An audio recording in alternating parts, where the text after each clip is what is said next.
शहर के कोलाहल से दूर हिमालय की गोद में बसा एक छोटा सा गांव था, कृष्णपुर। वहां की ताजी हवा, ऊंचे देवदार के पेड़ और शांत झील, सब कुछ मानो एक स्वर्गीय अनुभव था। इसी गांव में रहता था अयान, जो अपनी किताबों में खोया एक सीधा सादा लड़का था। अयान का जीवन पढ़ाई और अपनी मां के साथ खेतों में मदद करने तक ही सीमित था। दूसरी ओर उसी गांव में हाल ही में आई थी मेघा, जो शहर की चमक धमक से दूर कुछ सुकून के पल बिताने के लिए अपनी दादी के घर आई थी। मेघा शहर की चकाचौंध से भरी एक आधुनिक लड़की थी, जो हमेशा नई जगहों और अनुभवों को खोजने के लिए उत्सुक रहती थी। एक दिन जब मेघा झील के पास तस्वीरें खींच रही थी, तभी उसकी नजर अयान पर पड़ी। वह किताब पढ़ने में इतना खोया हुआ था कि उसे पता भी नहीं चला कि कोई उसे देख रहा है। मेघा ने मुस्कुराते हुए कहा, क्या किताब इतनी दिलचस्प है कि दुनिया से बेखबर हो गए? अयान चौंक कर उठ बैठा। मेघा की चंचल आंखें और खिलखिलाती हंसी ने उसे थोड़ी देर के लिए शब्दहीन कर दिया। हाँ, ये किताब मेरे लिए बहुत खास है, अयान ने धीरे से जवाब दिया। दोस्ती का आरंभ। इसके बाद दोनों के बीच बातें शुरू हुईं। मेघा को अयान की सादगी और गहराई पसंद आई, और अयान को मेघा का बिंदास और खुशमिजाज स्वभाव। वे रोज झील के पास मिलते और अपनी दुनिया की कहानियां साझा करते। अयान ने मेघा को प्रकृति की सुंदरता और गांव की सादगी से परिचित कराया, और मेघा ने अयान को शहर की कहानियां सुनाई। धीरे धीरे उनकी दोस्ती प्यार में बदलने लगी। एक दिन जब बारिश हो रही थी, दोनों झील के किनारे बैठे थे। मेघा ने हल्के स्वर में कहा, अयान, क्या तुम कभी ऐसा लगता है कि ये जगह, ये पल और ये सब कुछ बस हम दोनों के लिए बना है? अयान ने मुस्कुराते हुए उसकी तरफ देखा और कहा, हाँ, और शायद मैं भी तुम्हारे लिए बना हूं। ये सुनते ही मेघा ने शर्माते हुए उसकी ओर देखा और बोली, तो फिर इस चांद और धरा की तरह क्या हम भी हमेशा के लिए साथ रह सकते हैं? विपत्तियों का आगमन। उनका प्यार हर गुजरते दिन के साथ गहरा होता गया, लेकिन हर कहानी में एक मोड़ आता है।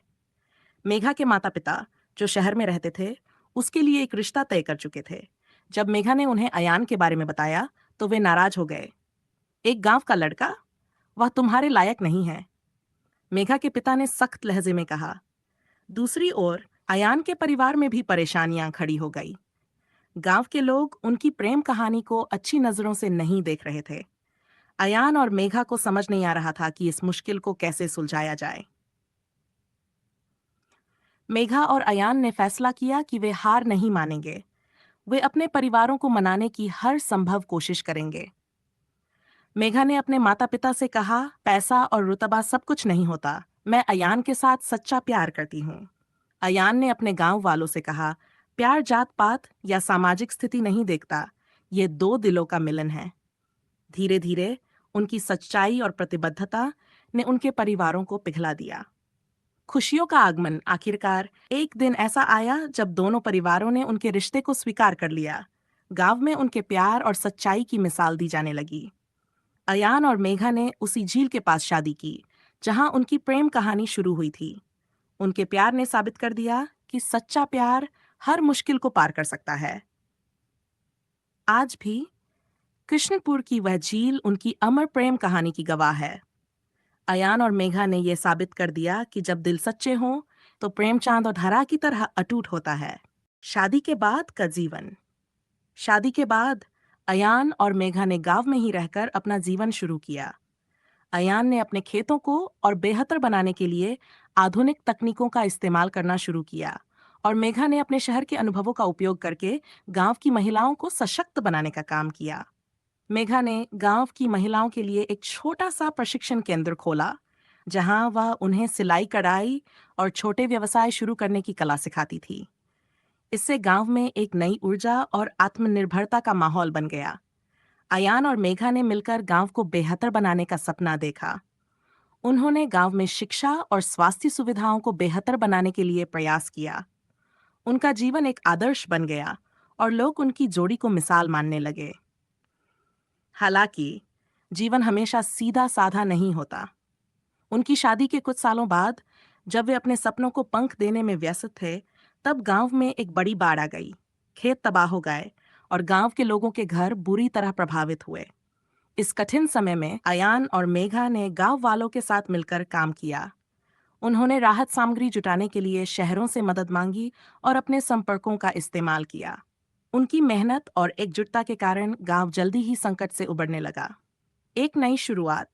इस आपदा के बाद अयान और मेघा ने महसूस किया कि उन्हें अपनी कहानी को और बड़ा बनाना है। उन्होंने एक गैर सरकारी संगठन की स्थापना की, जो ग्रामीण विकास, शिक्षा और महिला सशक्तिकरण पर काम करता था। इस संगठन के माध्यम से वे केवल अपने गांव तक सीमित नहीं रहे, बल्कि आसपास के गांवों तक भी पहुंचे। उनकी मेहनत और लगन ने उन्हें राष्ट्रीय स्तर पर पहचान दिलाई। पुरस्कार और सम्मान। कुछ वर्षों बाद उनके संगठन को सरकार और अन्य सामाजिक संस्थाओं द्वारा सम्मानित किया गया। उन्हें एक बड़ी सभा में बुलाया गया, जहां मेघा ने कहा, हमारी यह यात्रा एक छोटे से गांव से शुरू हुई थी। हमने सीखा कि जब दो लोग एक साथ खड़े होकर काम करते हैं, तो वे न केवल अपने सपनों को साकार कर सकते हैं, बल्कि दूसरों के जीवन में भी बदलाव ला सकते हैं। अयान ने आगे कहा, प्रेम केवल दो दिलों का मिलन नहीं है, यह एक जिम्मेदारी है जो समाज और दूसरों के लिए कुछ करने की प्रेरणा देता है। सच्चे प्रेम की परिभाषा। अयान और मेघा का जीवन केवल उनकी प्रेम कहानी तक सीमित नहीं रहा। उन्होंने अपने प्रेम को एक उद्देश्य में बदल दिया। उनकी कहानी ने दिखाया कि सच्चा प्रेम सिर्फ खुद तक सीमित नहीं रहता, बल्कि वह दूसरों के जीवन को भी उज्जवल बनाता है। कृष्णपुर अब केवल एक गांव नहीं था, यह एक ऐसी जगह बन चुका था जहां लोग प्रेरणा लेने आते थे। अयान और मेघा की झील के किनारे एक छोटा स्मारक बनाया गया, जहां लिखा था, चांद और धरा की तरह हमारा प्रेम अटल और अनंत है। उनकी कहानी ये संदेश देती है कि सच्चे प्यार में न केवल कठिनाइयों से लड़ने की ताकत होती है, बल्कि दुनिया को बदलने का हौसला भी।